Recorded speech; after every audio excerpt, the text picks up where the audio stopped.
Coucou la famille, c'est Kinglish Monanzambe en direct de Kinshasa. Rendez-vous sur YouTube et abonnez-vous massivement à la chaîne Info Plus RDC. Les belles informations, les bonnes informations factuelles, vérifiables et vérifiées. Info Plus RDC, rendez-vous tous sur YouTube. Easy. Voilà, Info Plus, de partout vous êtes, que vous avez belé, vous avez partout, de part d'autre. Alors, bonjour, bonsoir, ça dépend de l'heure à laquelle vous pouvez trouver.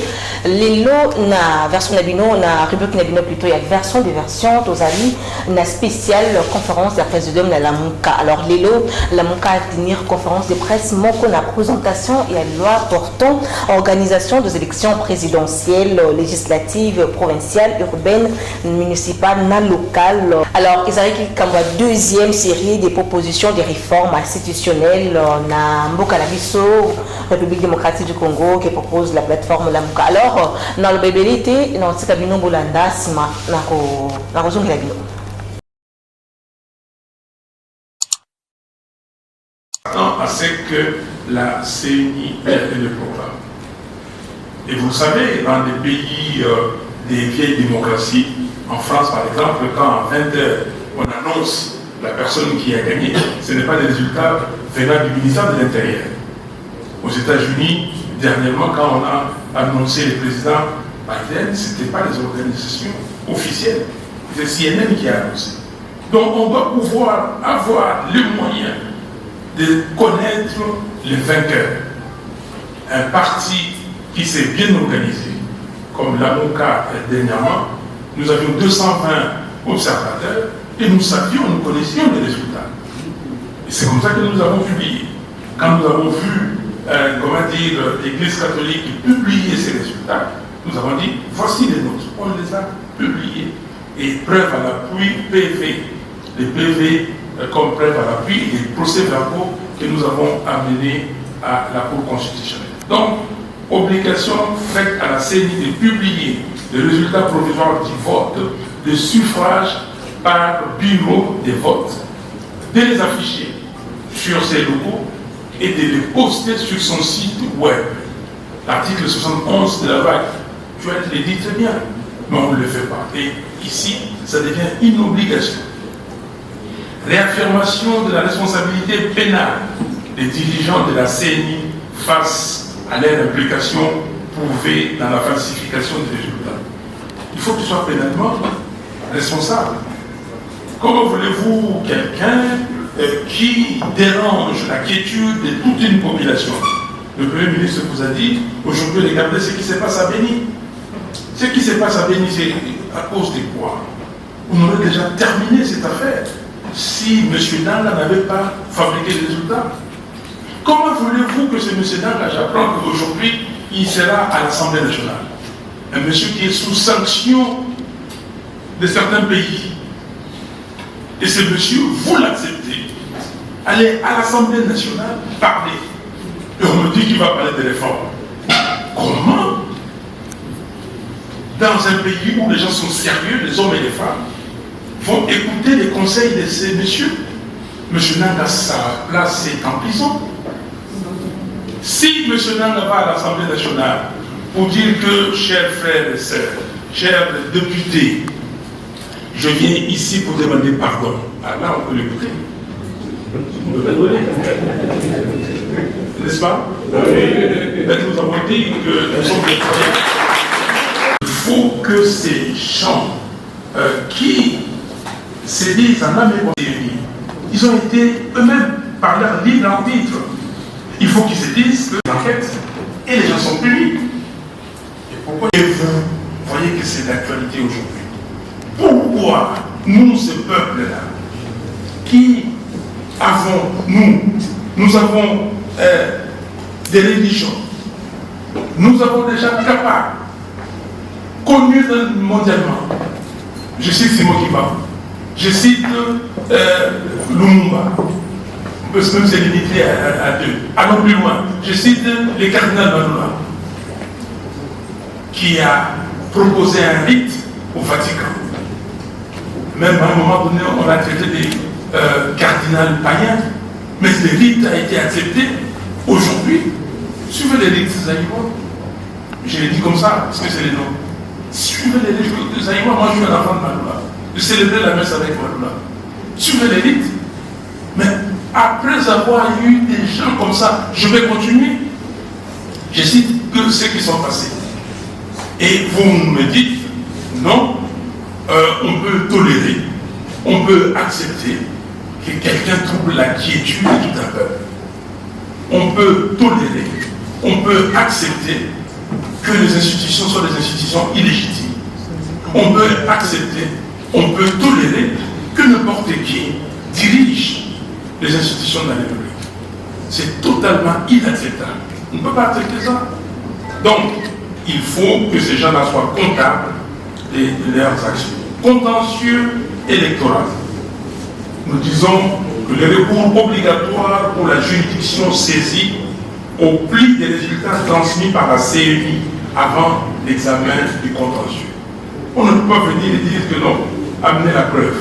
Et même quand on vous amène les PV, vous ne voulez pas les examiner. Institution du double degré de juridiction pour connaître des recours contre les décisions rendues au premier degré et formation d'une chambre spéciale au sein de la Cour constitutionnelle pour l'examen du contentieux au deuxième degré. On ne peut pas dire, ah non, les arrêts de la Cour constitutionnelle sont opposables à tous et ne sont susceptibles d'aucun recours. Non. Là, la Cour constitutionnelle, il faut créer une chambre et vous laissez les gens à la Cour constitutionnelle qui se disent, ah non, la CNI, les membres de la CNI se sont enrichis, ils ont gagné de l'argent, et nous ici, maintenant c'est notre loi, on fait ce que nous voulons. Non.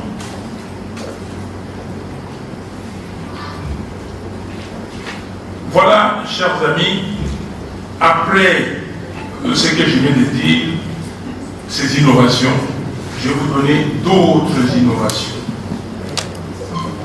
qui sont obligation de procéder à l'authentification de la carte d'électeur à l'aide d'un dispositif spécifique.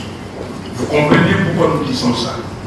Et nous reviendrons bientôt pour vous proposer aussi la réforme sur la loi sur l'identification et l'enrôlement des électeurs. C'est très important.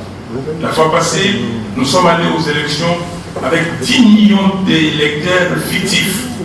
Et vous avez compris que ces 10 millions d'électeurs fictifs étaient mis de côté pour profiter de la machine à voter et passer ces 10 millions aux candidats à qui on devait passer pour que si on lui ajoute 10 millions et qu'il devienne premier. Et je vous le dis, Dieu merci, si le système avait marché, on ne serait pas là. Monsieur Ramazani, c'est le président. Beaucoup de gens, on ne discute pas de ça. Monsieur Ramazani Chadali n'est pas président aujourd'hui, simplement parce que ceux qui avaient des machines à voter chez eux à la maison, avec des cartes d'électeurs fictives, ceux-là n'ont pas pu transférer leurs résultats. Quand ils ont essayé, ici les jeunes gens de la CNI à la centrale avaient bloqué la réception de ces données, puis le matin, ils se sont dit, tiens, il y a un problème, et c'est comme ça qu'ils ont procédé à la fabrication des résultats. Donc, il faut des dispositifs pour identifier la carte, identifier les électeurs, qu'on ait exactement les noms d'électeurs, les gens qui sont partis se faire enrôler. Troisièmement, révision à la hausse de la caution électorale pour le sénatorial. On les voit ça légèrement à la hausse. Révision à la baisse de la caution électorale pour les députés, pour les élections du président de la République, les députés nationaux et provinciaux. 100 000 $ pour le président de la République. Donc nous pensons que ça peut être à 50 000 $. Pour les députés nationaux, nous disons 1 000 $ pour la liste et ainsi de suite. Reconnaissance à tout candidat s'estimant lésé de saisir le Conseil supérieur de l'audiovisuel et de la communication et d'exiger réparation dans un bref délai. Et c'est ça que moi je ne suis jamais passé à la RDC. Je ne suis jamais, est-ce que je n'étais pas candidat normal? Donc, et au mois de juin, on vient, on leur dit que non, vous n'êtes plus député. Parce que ces messieurs de la Cour constitutionnelle ont décidé ce qu'ils ont décidé. Révision à la hausse du délai de saisine de la Cour constitutionnelle, tant pour les réclamations et contestations relatives à la validité d'une candidature à l'élection présidentielle que pour celles relatives aux résultats de la dite élection.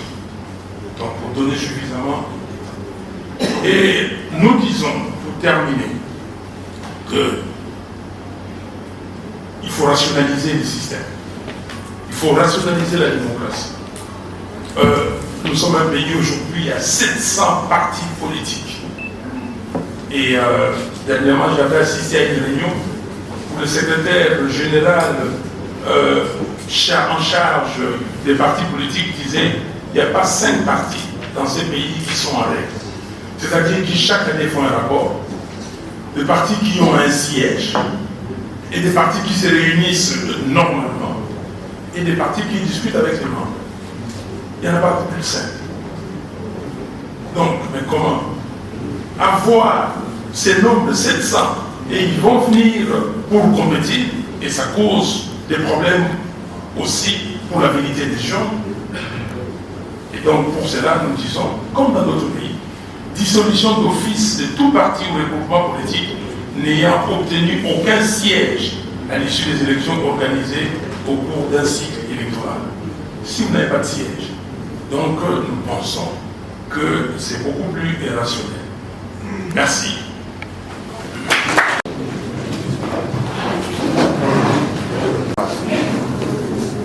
On va passer à la deuxième étape. On commence par ceux qui sont devant. On prend 2 questions à ma gauche, 2 questions à ma droite. Le président va répondre. Après, on passe par le milieu. On prend 2, et à la fin, 2, on va continuer. Oui, on commence par la gauche. S'il y a quelqu'un qui a une question. Oui, on commence par la gauche. S'il y a quelqu'un qui a une question.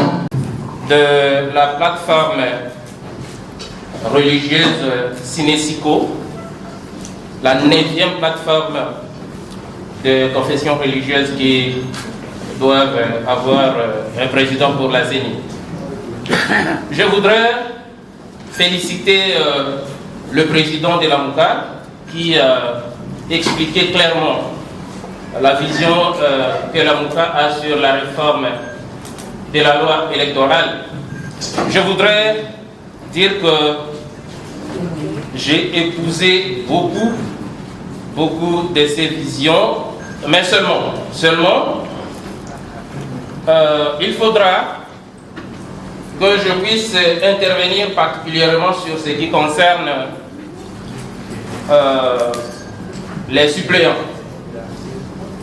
Pour ce qui concerne les suppléants, beaucoup de candidats qui ont obtenu beaucoup de sièges à la fois, qui étaient soit candidats au président de la République, candidats député national, candidat sénateur et candidat député provincial, beaucoup se sont tapés le luxe d'avoir derrière eux les membres des familles, sinon leurs propres enfants ou leurs épouses. Et finalement, ils ont tout fait pour obtenir le poste de ministère et s'est tapé également le luxe d'être en même temps au ministère et éparpillé à travers toutes ces institutions de la République. Je pense qu'il faudra à cet endroit être vraiment clair et précis. Lorsqu'il faudra limiter le nombre de postes à pourvoir à la fois pour un seul individu, il faudra vraiment insister avec toute l'énergie, mais également, lorsqu'il faudra avoir les suppléants, il faudra que les partis politiques aient une vision claire sur les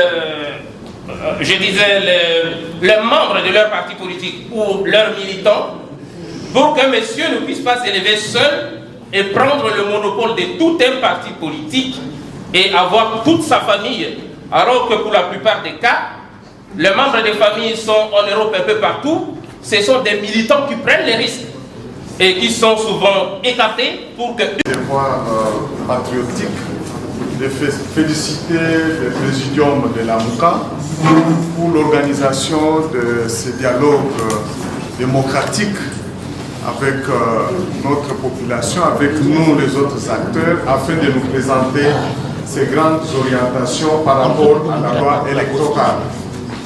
Et je voudrais aussi féliciter la richesse et l'intelligence que je viens de saisir dans tout ce que le président a présenté, qui sont des éléments, s'ils sont pris en compte dans les prochains textes, aideront, à mon sens, notre pays à résoudre les problèmes que nous avons connus par le passé. Mais ma question, Monsieur le Président, c'est de savoir par rapport à la limitation du nombre de partis politiques. J'ai cru comprendre que vous pensez dans la proposition y parvenir en faisant introduire une disposition qui va prescrire qu'un parti politique ou un regroupement qui ne pourra pas obtenir un seul siège devra être d'office dissous.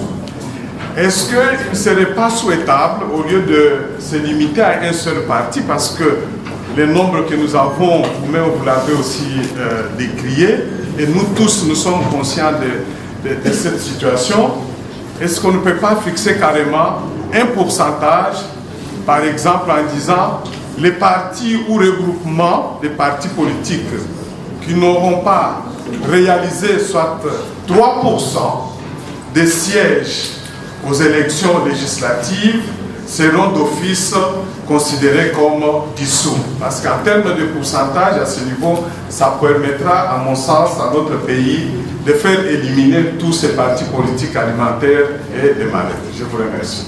Aux élections législatives, il ne peut pas être au provincial. Je suppose qu'il ne peut pas être au présidentiel non plus, et ni candidat gouverneur. À cette allure, en réalité, nous aurons des gouverneurs qui n'auront pas été élus comme députés provinciaux. C'est ça la réalité. Ils ne seront pas élus comme députés provinciaux, mais ils auront certainement, puisqu'ils doivent avoir 20% d'après la proposition des élus, ils auront certainement des élus de leur obédience au sein de l'Assemblée provinciale. Nous aurons donc des gouverneurs qui seront élus comme gouverneurs et pas comme députés provinciaux forcément, et encore moins comme députés nationaux. À ce titre-là, c'est une bonne innovation, c'est vrai. Mais il faudra, à mon avis, que l'on puisse remettre aux provinces leurs attributions et leurs prérogatives, telles que contenues dans la Constitution. La Constitution prévoit des compétences exclusivement réservées aux provinces. Et dans ce cadre-là, ces compétences sont exclusivement aux provinces, mais comme par enchantement, on trouve des ministres au niveau national qui ont des compétences exclusivement réservées aux provinces. Je crois qu'il y a quelque chose qui ne va pas. Il faut qu'à ce titre-là, qu'on soit respectueux de la Constitution. S'il y a des compétences qui sont exclusivement réservées aux provinces, c'est pas la peine d'avoir des ministres au niveau national qui ont ces compétences-là. Je prends l'exemple de l'EPSP dans le temps devenu EPSP. C'est une compétence exclusivement provinciale. Même chose pour la santé. Quelle idée d'avoir des ministres de la santé ou des ministres de l'EPSP au niveau national? Ça n'a pas de sens. C'est pour ça que je suis d'accord avec cette innovation. Effectivement, ce gouverneur-là, je vais même plus loin, je suis tenté de suggérer que ce gouverneur soit élu au suffrage universel au niveau de la province. Je vous remercie. Je félicite d'abord le présidium de l'AMOUCA pour toutes les propositions et surtout certaines innovations qui qui tombe avec celle que nous nous proposons. Mais ma question, je voulais demander d'abord au niveau de le tour d'élection pour le président. J'ai suivi, la Mouka tient à ce qu'on peut maintenir comme avancer les pouvoirs passés, qu'il y ait un seul tour. Et la Mouka ne craint pas qu'on ait encore un président qui est élu par une seule province ou par une seule tribu. Il ne craint pas ça. Mais une autre question, Monsieur le Président Martin, vous avez parlé plus des élections législatives, présidentielles, mais il n'y a pas de proposition des élections provinciales, urbaines, municipales. C'est comme si on continue toujours à les oublier. Et à ce qui concerne le suppléant, c'est vrai, vous ne pouvez pas proposer, par exemple, le parti politique ne peut proposer des suppléants que des gens, par exemple, d'une autre province. Cela éviterait d'avoir des candidats ou des députés qui sont élus ou des députés qui sont constitués d'une seule famille. Merci. Il y a eu quelques circonscriptions de l'Est qui n'ont pas voté. Je ne sais pas si c'était Boutengo ou je me rappelle plus très bien. Peut-être Boutengo. Voilà. Ils n'avaient pas voté. Et vous parlez aussi de savoir le nombre des électeurs par rapport à ça. Et pour les zones en conflit, qu'est-ce qui va se passer pour 2023? Est-ce qu'il y aura une partie de la République qui n'auront toujours pas droit au vote? Ou vous pensez à autre chose? Parce que ces gens-là sont aussi congolais, mais ils ont droit à choisir leur président, et voilà. Puisqu'il y en a beaucoup, je cause avec eux, qui disent qu'on leur a fait rater l'élection présidentielle de 2019. Donc, qu'est-ce que vous pensez, vous, les zones en conflit? Blanc, si vous lisez l'article 20 des documents qu'on vous a donnés, de notre proposition de réforme, c'est mis blanc sur blanc. Maître Kapiambadé à Cage, voilà, moi je suis tenté d'être d'accord avec vous. Et le Premier ministre Mouzit vous a dit que ce sont des propositions qui peuvent être enrichies. Il faut qu'il y ait un débat, des discussions. Nous pouvons augmenter, fixer un pourcentage de 3%, pourquoi pas? Pourquoi pas 5%, pourquoi pas 2%? Mais c'est une discussion, c'est l'enrichissement. Alors, la place publique et que nous puissions l'enrichir. Je suis totalement d'accord. Oscar Mungendo, oui, vous avez compris ces cas des gouverneurs. Et je suis revenu, donc on n'a pas corrigé ça à la fin pour les gouverneurs et pour le second degré dans ces institutions-là, comme les conseillers municipaux qui doivent venir, le maire ou les bourgmestres, ils ne font pas partie de ça. Donc on peut être conseiller municipal, être candidat bourgmestre. On peut être à la fois candidat, député provincial et être candidat gouverneur. Donc on va changer et améliorer, cette partie. Merci beaucoup. Donc, et je suis totalement d'accord avec vous sur les compétences exclusives, l'article 204 de la Constitution. Et si les institutions travaillaient correctement, on n'aurait pas eu tous ces problèmes que nous avons. Le problème, c'est qu'on a vite changé la Constitution le 11 janvier 2011 pour essayer de réduire les prérogatives des gouvernements provinciaux. On crée des situations où on met les gouverneurs en difficulté. Et mais si on a changé les constitutions, je peux vous dire, parce que tout le monde a vu que James Tshisekedi était là, gagné, on a dit, bon, voilà, il faut supprimer le deuxième tour. Mais on a supprimé le deuxième tour pendant que l'Assemblée nationale, qui avait déjà convoqué sa session extraordinaire, avait donné les matières, et c'est ça le règlement intérieur. Pendant que le Sénat, qui était en session extraordinaire, avait déjà donné les matières qui devaient faire l'objet de cette session et n'était pas inscrit dans cette matière la révision de la Constitution, on a imposé ça. Je me rappelle de cette séance où des sénateurs sont tombés pour dire non, il est nullement question, mais on a changé. Donc, il faudrait qu'on soit sérieux quand on veut amorcer la révision constitutionnelle. Des équipes de travail soient constituées, qu'il y ait des discussions à travers tout le pays et que le peuple, lui, la population, décide. Donc c'est pour cela, nous n'avons pas prévu le deuxième tour.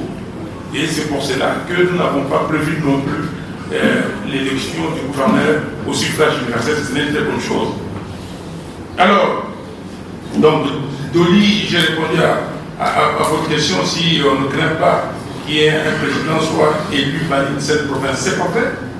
Je mets quiconque au défi. Moi, je n'ai pas été élu par une seule province. Je vous le dis. Regardez, vous avez les résultats que la CENCO a publiés, a donné, n'a pas publié, que la CENCO a remis à la CENI, territoire par territoire. Regardez ces résultats. Si vous voulez, je peux vous donner des résultats de la MOCA. Où est-ce qu'on était premier? Où est-ce que, comment dire, là où on a eu plus de voix par rapport à toutes les provinces, ça n'existait pas. Je mets quiconque au défi. Ces gens qui disent que non, il y a les tribalismes. Les tribalismes, c'est dans des gens qui sont incapables. Quand ils voient qu'ils sont incapables, et ils se retranchent sur le tribalisme. Vous savez, Maître Georges Capian, moi je vous ai connu depuis très longtemps. Je ne savais pas de quelle province vous étiez. Certainement, vous ne savez pas de quelle province sont originaires mes parents, parce que moi je dis qu'il y a des Kinshasa. Je ne savais pas. Dolly je ne savais pas. Mais comment voulez-vous aujourd'hui, tous ces gens-là qui sont à l'est de la République, qui disent que nous sommes Congolais, nous voulons qu'on vienne nous aider ici, on nous tue comme des mouches. Comment voulez-vous dire que ces gens-là sont nandés ou je ne sais pas quoi? Arrêtez cette affaire de dire que les tribalismes, que personne ici, dans ces pays, personne ne pourra être élu à n'importe quel niveau que par sa tribu ou sa famille. Personne. Parce que, j'aborde maintenant la question des locales. Nous avons traité des élections locales. Mais dans le développement, on n'insistait pas beaucoup parce que les élections locales sont les élections des familles. Je posais la question à ma tante à ta petite soeur de ma mère. Je dis, mon village, là, qui est là, ainsi de suite. Et s'il y a élection, comment ça va se passer? Il me dit, mon fils, il va des problèmes. Si tel est élu et tel autre n'est pas élu, les familles vont se discuter. J'ai dit, ok, ça c'est ma tante. Je menais des enquêtes. Je suis allé jusqu'à Kikonga. Je suis allé dans les communes ici, Kassaboubou, Matete, Manoukou. À Manoukou, je vois des gens qui me disent, vous savez que l'élection provinciale, législative provinciale, pour nous, c'est les élections de famille. On ne se parle plus, mais nous sommes de la même famille. Nous sommes de la même famille. Vous osez placer donc l'élection ou ces élections locales, et tant qu'on n'a pas rationalisé les autres niveaux avant, et qui est tricherie, les familles vont se discuter, ils vont se tuer. Alors vous parlez des tribalismes. Quand des familles, je suis parti à Kikonga, on me dit qu'ici, des dossiers que nous traitons, c'est une famille qui se dispute des terres, mais ils ont le même grand-père. Le même grand-père, et l'autre dit que non, ce n'est pas votre grand-père. Comment vous allez gérer ça? Donc nous devons avoir un pays sérieux, qui a des institutions légitimes, et des institutions qui s'occupent du vécu quotidien de ces peuples. Et vous allez voir, ces problèmes vont se dissiper. Ceux qui parlent de tribalisme, je suis né dans la ville de Kinshasa, grandi dans la ville de Kinshasa. Chers amis, je mets quiconque au défi ici. Je vais vous citer 10 de mes amis. La seule, bon, peut-être vous allez dire, c'est ça le tribalisme. la seule, comment dire, le critère, c'est qu'ils sont quinois. Parce que nous sommes nés ensemble, on a vécu, on a été à l'école, et ainsi de suite. 10 de mes amis intimes, c'est le seul critère. Les critères, c'était, tu habites quel quartier, tu es dans quelle école, c'était les critères. Donc, s'il vous plaît, et j'insiste sur ça, peuple congolais, nous ne sommes pas des gens qui sont sectaires. Nous recevons. J'étais étudiant à Paris. Quand je voyais d'autres nationalités, j'étais zaïrois à l'époque, on était fiers d'être zaïrois. On ne se disait jamais que je suis des terres. Mais je voyais d'autres nationalités qui se distinguaient par leur tribu. Pas nous. Que personne ne vous trompe sur cette affaire des tribus. Alors, vous dites, Madame Kimou, vous dites les 3 circonscriptions qui n'ont pas été listées et qui n'ont pas participé au vote en 2018, il y avait Yumi, Béni-Ville, Béni-Territoire et Butembo. Donc les 3 dernières dans le Nord Kivu et Yumi au Mali. Alors, votre question est pertinente. Quid de ces circonscriptions là aujourd'hui où il y a des problèmes? Comment on va aller demain faire des élections à Béni ou un peu plus loin, à Massissi? Comment on va faire des élections? Donc c'est une question très importante sur laquelle nous devons nous pencher. La sécurité électorale, ça existe. La sécurité électorale, la sécurisation des élections, il faudrait penser, mais il faudrait qu'on fasse des élections partout. Vous avez vu en Centrafrique dernièrement, il y a eu cette question. Mais ils sont revenus, ils ont fait voter ces gens-là. Aujourd'hui, les gens des Béni, des Butembo, des Béni-Ville, Béni-Territoire, ils n'ont pas voté le président de la République. Et surtout, même avec les résultats fabriqués, la différence, c'est 671 000 voix. Vous voyez, même tricher, on ne sait pas tricher. 671 000 voix, et les 4 circonscriptions qui n'ont pas participé à ces votes, c'était 1 300 000 électeurs. Mais pourquoi on a demandé à ses concitoyens plus tard de voter leurs députés provinciaux et nationaux et leur président? Donc c'est une question qu'il faut résoudre, je suis totalement d'accord avec vous. Merci. La double question de compétences exclusives des provinces et parallèlement aussi la question de l'élection du gouverneur comme souverain universel. D'abord, s'agissant des compétences exclusives, il n'y a pas que le ministre de l'SPT, les ministres de la Santé et les ministres de l'Agriculture qui confisquent les compétences exclusives des provinces. Il y a le gouvernement national lui-même ou central qui s'empare de ces compétences. Regardez la question de la gratuité. Et la gratuité de l'enseignement, c'est un domaine exclusif de province. Non seulement pas exclu du point de vue de l'État, mais exclu par rapport aux autres provinces des îles que les autres enseignent qu'elles ne sont pas assises sur la même enseigne. Et troisièmement, la gratuité n'est pas financée par les ressources de l'État. Elle est financée par les 40%. C'est là-dedans qu'on prélève ce qu'on paye aux enseignants. Même le pouvoir central s'est tarde d'avoir augmenté les salaires des enseignants sur un budget qui n'est pas le sien. Sur 40%, c'est une imposture. Le ministre des Finances, c'est lui qui décaisse l'argent qu'on va payer aux enseignants. C'est une imposture. Ce n'est pas sur son budget, c'est sur les 40%, qui d'ailleurs sont alignés au budget comme étant des crédits qui doivent faire l'objet d'un décaissement au profit des provinces, chacune conformément aux dotations lui allouées dans le cadre du budget. Et de telle sorte que c'est à chaque province d'organiser sa gratuité en regardant la hauteur de son budget venant du pouvoir central d'une part, mais aussi le budget propre de la province qui repose sur ces actes générateurs que sont l'impôt foncier, l'impôt sur le revenu locatif, l'impôt sur les véhicules, etc. Même si une partie de ces impôts sont confisqués encore une fois par le pouvoir central. Ici, je parle de l'impôt sur les véhicules.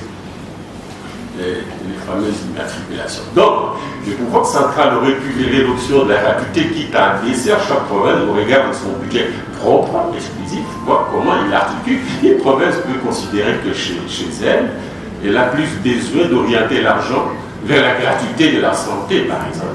Pourquoi on parle de la gratuité de l'enseignement, la gratuité ou les subventions au profit de l'agriculture, qui est la première alimentation de l'homme. Donc, nous ne respectons pas ces compétences-là, non seulement au niveau des ministères, encore que c'est les ministères des fonds. Ça procède de la volonté des partis politiques au pouvoir et donc de la majorité au pouvoir. Donc, je prends mes responsabilités, ma part des responsabilités dans l'affaire pour avoir été prévenu. Donc, c'est une faute très grave. Ensuite, vous parlez, je voudrais beaucoup insister sur c'est une illustration quand je parle de la gratuité de l'enseignement. C'est dans l'ensemble de l'activité de la province que le pouvoir central met son pied, au point même qu'il se suicide.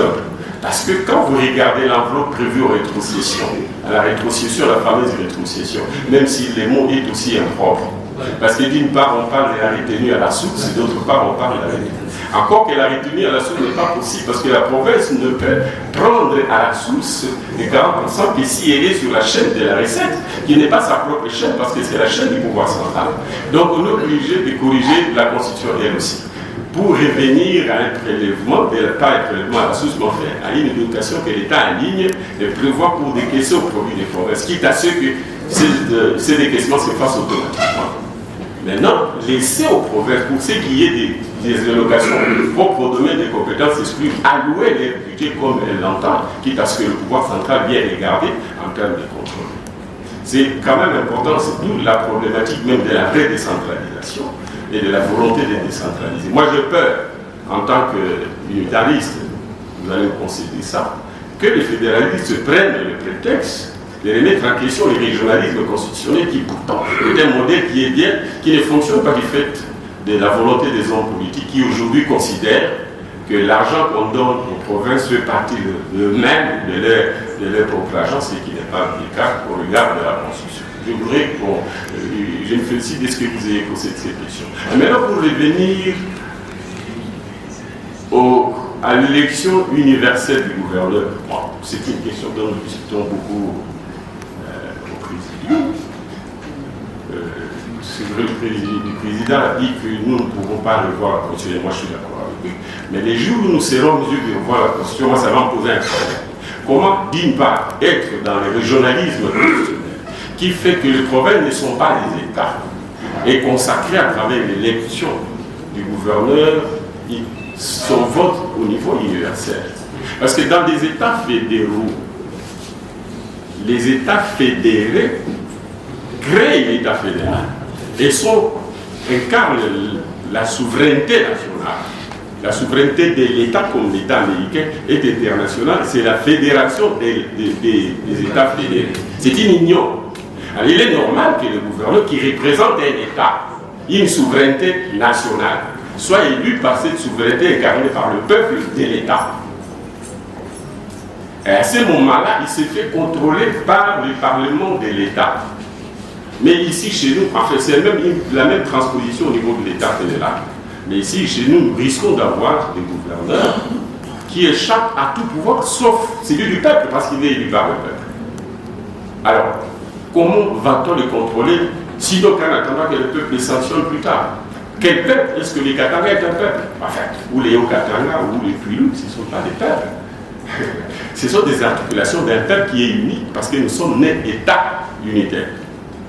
Et nous sommes toujours États unitaires. Donc, nos provinces ne sont pas des États, et à ce titre, ils peuvent incarner une souveraineté nationale pour être en droit de choisir des gouverneurs qui seraient élus au suffrage universel d'un peuple, ou de 26 peuples, si on peut forcer la nature. À ce moment-là, la faiblesse serait, sur le temps concret, c'est que le gouverneur échappera au Parlement, parce que les députés sont élus, eux-mêmes, ils ne peuvent pas punir quelqu'un qui ne vient pas d'eux et qui n'est pas élu par eux. Et ce type-là, je ne vois pas les mécanismes de suivi, du moins à cette étape de l'histoire de notre État.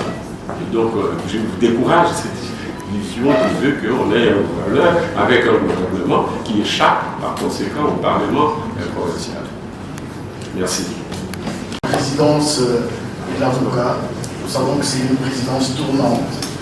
Déjà, des voix s'élèvent pour dire que dans quelques jours, Moïse Katumbi devrait récupérer la présidence de la MOUCA. Qu'est-ce que vous en pensez? Ici, qui vous présente les réformes? C'est le président de la MOUCA. Alors, le président de la MOUCA, M.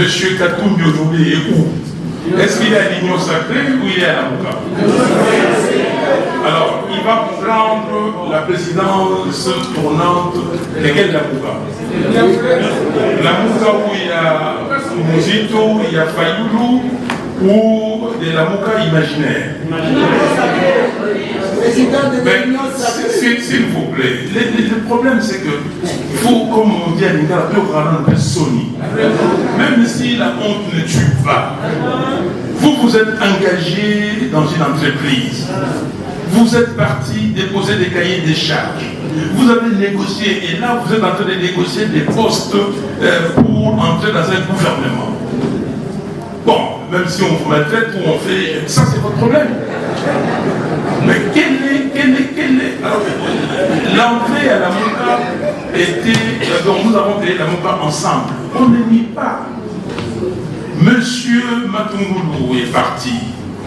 Monsieur Niamoussi qui nous a rejoint à un moment donné est parti. Nous avons tous constaté leur départ volontaire de la MOUCA. Mais maintenant les autres sont partis. Je vais vous dire une chose. C'est que j'ai pris la coordination, et vous le savez, en octobre donc l'année dernière, le 12 octobre.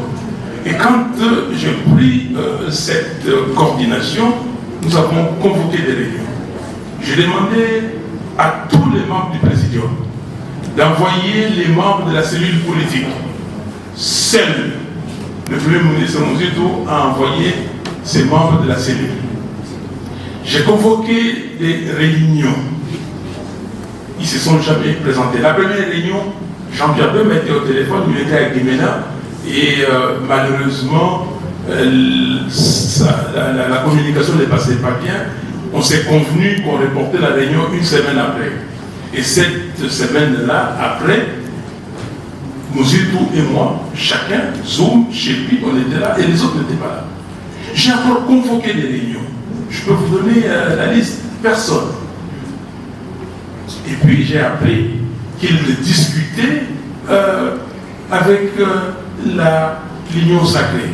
Monsieur Katumbi nous a écrit, lui a écrit en disant qu'il a reçu sa convocation ou son invitation pour assister aux consultations de M. Félix Tshisekedi. Et il recommandait à tout le monde d'y aller. Nous n'avons pas reçu des combats d'invitation et nous nous sommes dit on va aller. Pourquoi faire? Jean-Pierre Bemba est parti, ils sont partis, ils n'ont jamais fait rapport au présidium de la MOUCA. Est-ce que ces gens-là sont encore membres du présidium? Non. Donc, est-ce que ces gens-là sont membres du présidium? Non. Non, s'il vous plaît.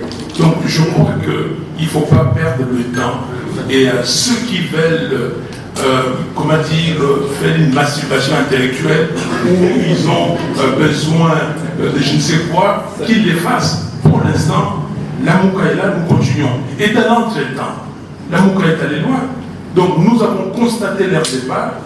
Et la MOUCA a changé ses textes. Nous avons convoqué un présidium. Nous avons des textes. Et demain, samedi 10, nous allons faire la passation entre moi-même et les Merci pour la précision. On continue. J'ai beaucoup de considération pour les journalistes. Parce que Bando Baka sous-souté. Ceux qui ont qui balogué, Bazo le bandé pour la et jamais à propos de l'Amouka. Donc, au lieu de nous nous en roi. Non, j'ai même plus grand chose à ajouter. Les cordeaux à tout. Merci beaucoup.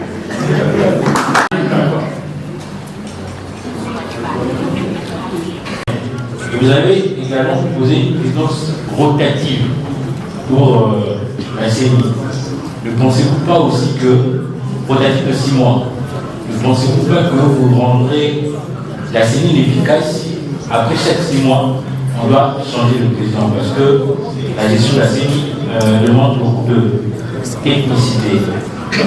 La deuxième question relative à votre réforme sur la loi sur l'organisation des élections, c'est par rapport aux ETD, c'est-à-dire aux élections au niveau urbain, municipal et local. Lorsque on est passé du découpage provincial de 12 provinces à 26 provinces, je crois que le Premier ministre nous dit tout dans une tribune a traité ces provinces de morbides parce qu'il n'y avait pas les infrastructures nécessaires pour que ces provinces soient viables, urbaines ou au niveau urbain, municipal et local, parce qu'il n'y a pas non plus les infrastructures. Il y aura un personnel énorme, c'est-à-dire il y aura beaucoup de les conseillers urbains, les conseillers municipaux que le trésor public doit prendre en charge. Vous ne pensez pas que si aujourd'hui on a des élections à ce niveau-là, ces ETD seront également émornés? Et puis, par rapport à votre loi électorale, est-ce qu'il y a une proposition par rapport au débat public? Je veux dire au débat projet contre projet, parce qu'en fin de compte, les élections consistent à mettre sur table une offre politique à la population. Est-ce que le MOCA a pensé à cela? Est-ce qu'il y a des propositions par rapport à cela? Voilà, je crois que c'est. Merci. Ok. C'est Desali, journaliste NFI. Électoraux, quel est le bilan de la CENI? Au cas où les élections ne sont pas organisées, adviendra-t-il? Ne craignez-vous pas les glissements? Nous avons dit qu'il n'y a pas de glissement. Nous avons simplement voulu renforcer l'article 73 de notre Constitution. L'article 73 de la Constitution est très clair.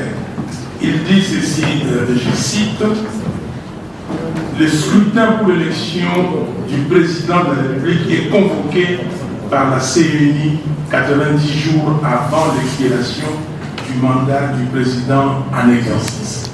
C'est-à-dire 90 jours et 3 mois. 3 mois avant que le mandat expire, il faut qu'il y ait élection déjà. Il faut qu'il y ait élection. Cet article a été pris dans l'idée, ou en tout cas la philosophie des 2 tours. C'était parce que quand vous avez le premier tour, on dépouille le résultat, et si un deuxième tour, on donne le temps pour qu'il n'y ait pas vacances, pour qu'il n'y ait pas... les glissements ne peuvent pas avoir lieu parce que les mandats est prévu pour 5 ans. Il n'y a pas de glissement possible. Alors maintenant, là où c'est votre question intéressante, vous dites, mais si ça arrive, non. Il faut que le peuple congolais fasse tout pour que ça n'arrive pas. Et ça n'arrivera pas. Donc nous allons nous mettre là pour que ça n'arrive pas. Si d'aventure ça arrivait, et vous entendez aujourd'hui, comment dire, dans certains pays comme le Bénin, on dit que le mandat a expiré, il a expiré. Donc le mandat expire. Et nous avons précisé dans notre proposition de loi des dates. Quand est-ce que le nouveau président entre en fonction? C'est prévu. Donc nous ne pensons pas soutenir l'idée que le président de la République reste en fonction jusqu'à l'installation du nouveau président de la République élu. Oui, cette disposition, c'était une disposition parce qu'on sait que pendant le temps qu'on est en train de faire, comment dire, des démarches pour que le nouveau président prenne ses fonctions, que l'autre termine le mandat, on connaît déjà le président de la République. Aux États-Unis, c'est bien connu. Au mois de septembre de l'année dernière, il y a eu élection. Mais le président est entré en fonction le 20. Cette disposition, c'est ça que ça signifie. Pendant ce temps-là, Biden a été élu. Pendant tout ce temps-là, c'est Trump, le président Trump qui était en fonction, qui restait en fonction. Mais le 20 janvier, quoi qu'il arrive, peut-être en cas de force majeure, mais quoi qu'il arrive, il doit partir.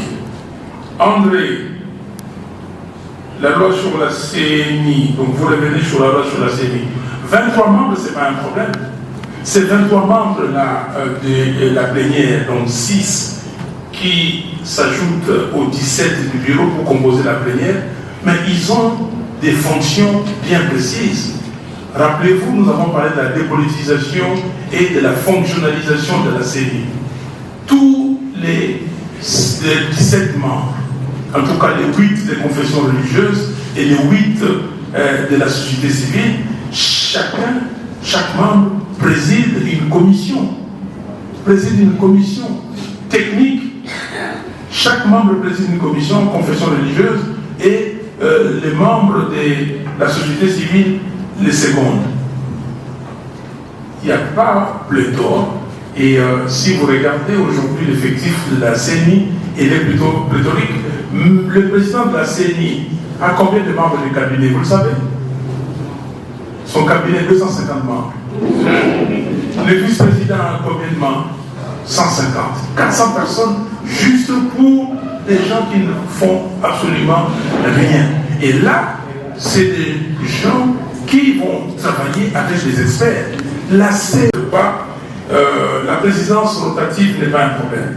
La présidence rotative, c'est pour que personne ne se considère comme le plus important, que personne ne s'accapare tout le travail.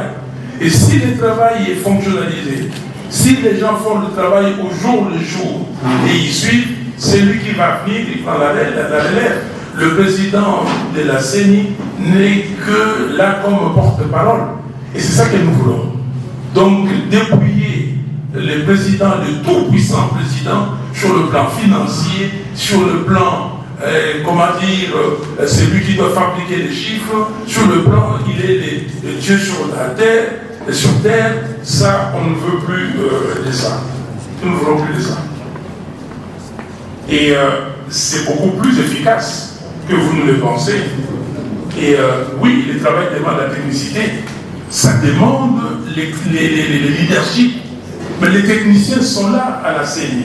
Et ils font le travail. S'il y a un bon leadership, et ils seront bien dirigés. Les élections municipales et locales, vous avez dit que on avait traité les 26 provinces des morts-nés. Cette réflexion est une très bonne réflexion. La Constitution avait fixé les 26 provinces. Mais la Constitution n'a pas dit tout de suite vous allez appliquer les 26 provinces aujourd'hui. Je suis totalement d'accord avec vous. Si ça dépendait de moi, on allait les faire au fur et à mesure. Les Congo n'ont pas commencé avec 11 provinces. On a commencé avec peu, on est passé à 6, 9, 11, ainsi de suite. Donc, invalidation de députés, des témoins dans les centres d'enrôlement et la nationalité de Martin Fayulu. On a dit là. Voilà, s'il vous plaît.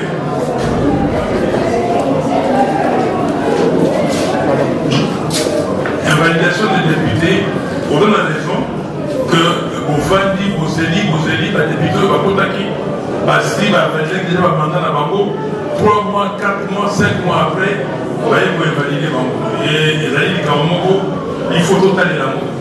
Au Moni, Soki Seini, ils ont la bateau à Malonga, Baladi Makam, Dengue et Longobani, Dengue peuple à Lingui, problème est vous en même des Goyo, à Tunaki, il y a délai, même dans les délais des contentieux.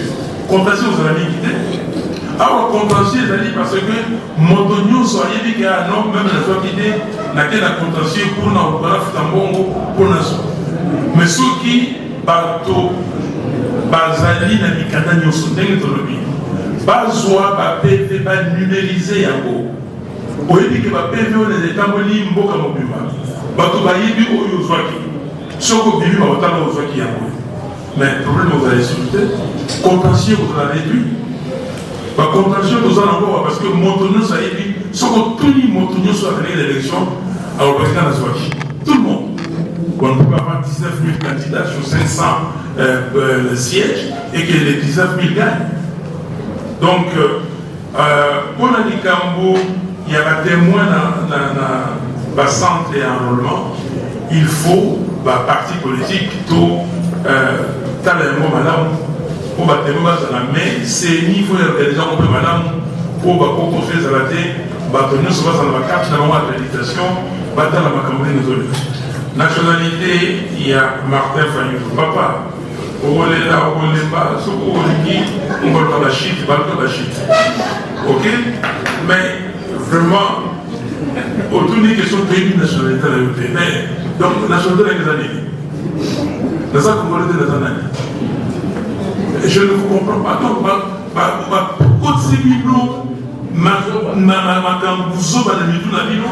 alors, parce qu'on répétait vous et puis on dit mon amour dit mon tour quoi le non non bah si n'avait pas besoin de le voir il y a un tour qui ils aient des mois mais Bolini si quoi ceux qui n'ont pas sali sa réunion naïa na maman leki nangai na côté il y a tata leki nangai maman leki nangai na côté il y a maman les noko nangai parce que maman n'a pas ça Bolini n'a pas ça moi mais nous les cousins nous sommes là mais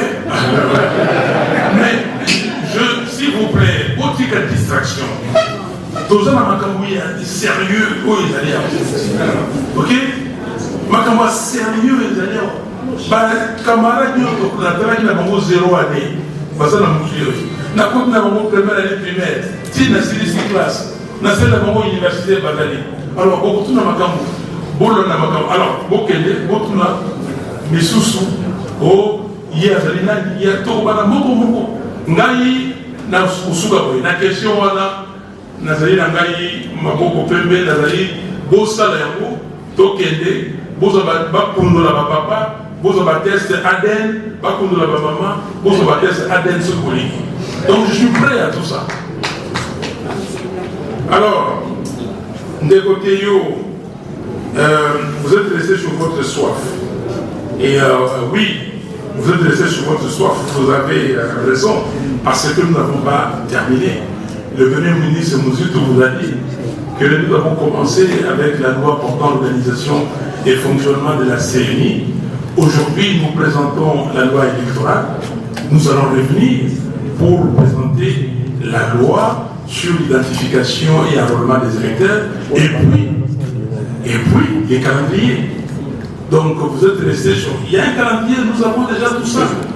Pour nous, nous pensons qu'en août, au plus tard, juillet, août 2013, et 2023, pardon, 2023, nous pouvons organiser les élections. Nous avons des calendriers, on va vous donner des dates, en tout cas, et la loi portant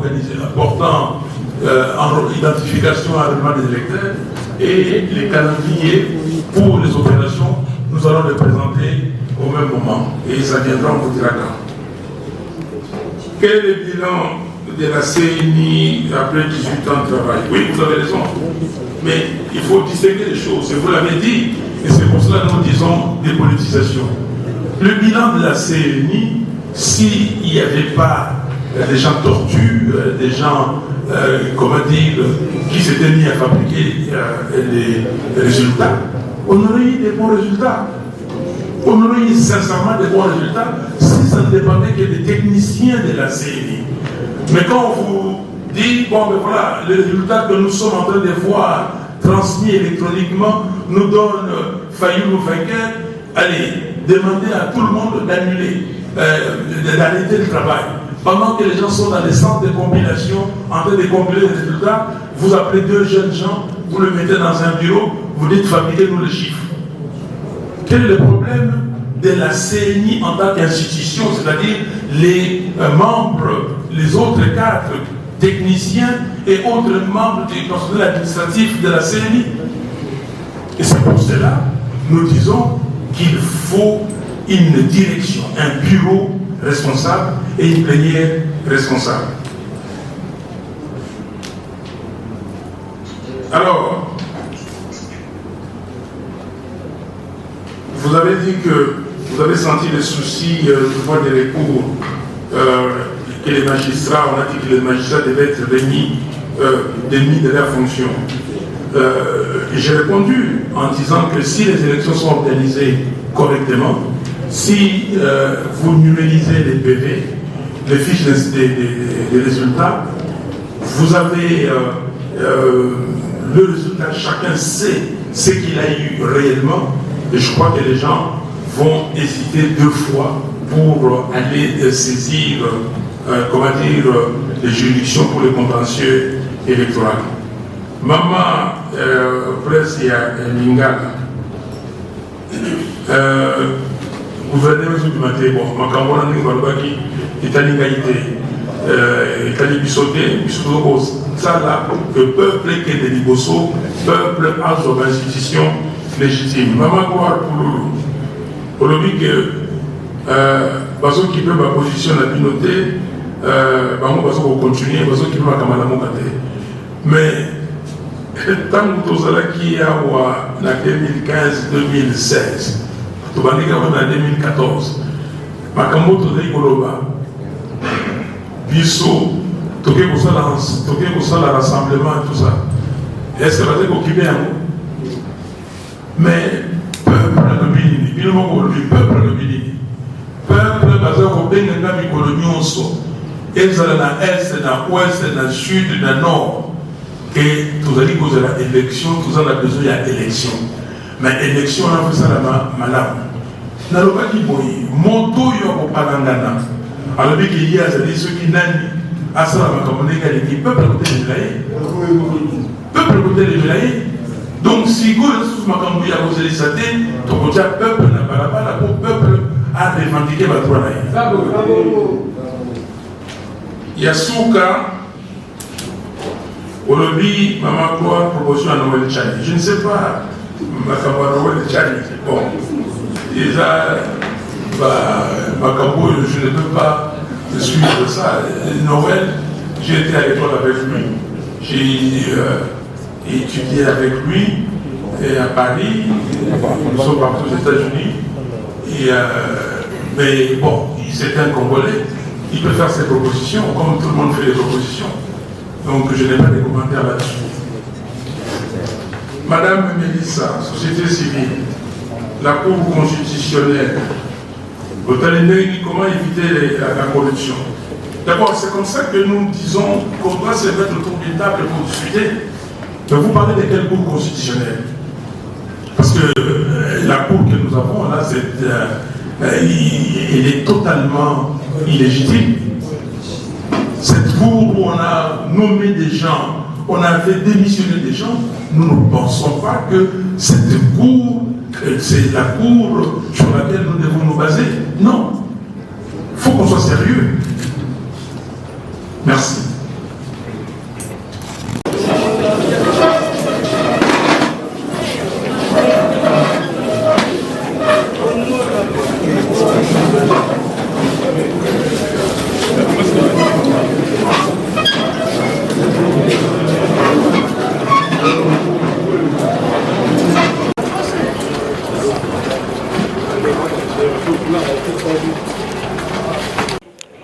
Merci beaucoup, messieurs, mesdames les journalistes. Je pense que nous sommes dans un débat citoyen.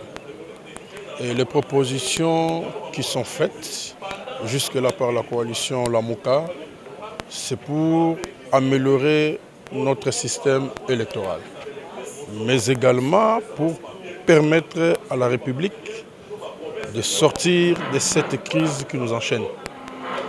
Aujourd'hui, nous avons les conséquences, notamment à l'est du pays.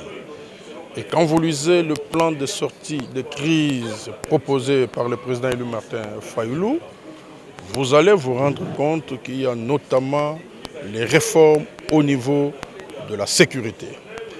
Parce qu'au lendemain du braquage électoral que nous avons connu le 30 décembre 2018, et vous allez constater en tant que journaliste avec nous, chaque jour qui passe, le pays ne fait que sombrer. Et nous ne pouvons pas laisser le pays dans cet état. Ceux qui ont la passerelle du pouvoir assistent aujourd'hui, disons impuissamment, à la misère de notre peuple. Or, nous allons aux élections pour que nous puissions permettre à la République d'avoir des institutions fortes qui puissent permettre au pays de se développer. Tous les jours, dans les médias, télévision, radio, réseaux sociaux, nous ne parlons que de la politique qui ne marche pas. Mais quand est-ce que nous serons devant vous pour que nous puissions parler du développement de ces pays?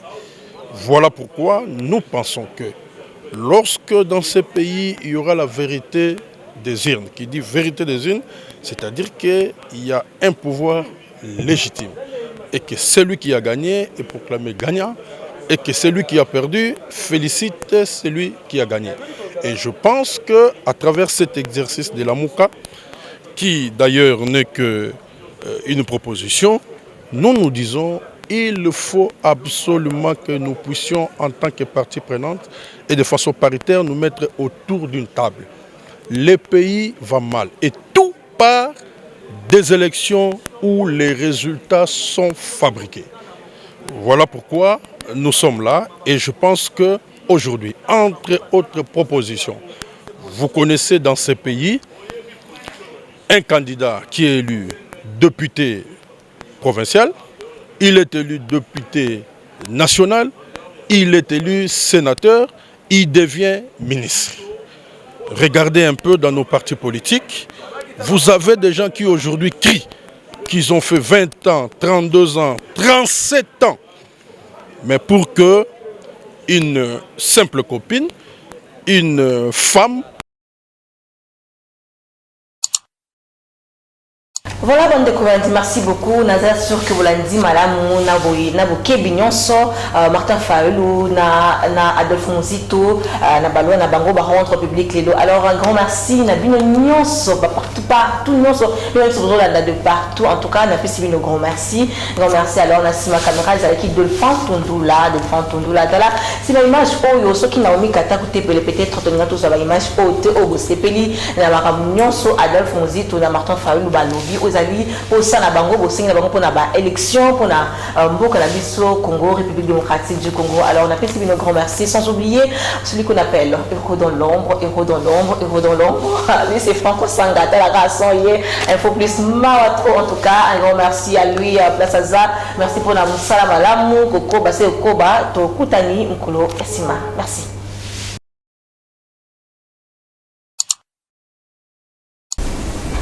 Coucou la famille, c'est King Leshman Nzambe en direct de Kinshasa. Rendez-vous sur YouTube et abonnez-vous massivement à la chaîne Info Plus RDC.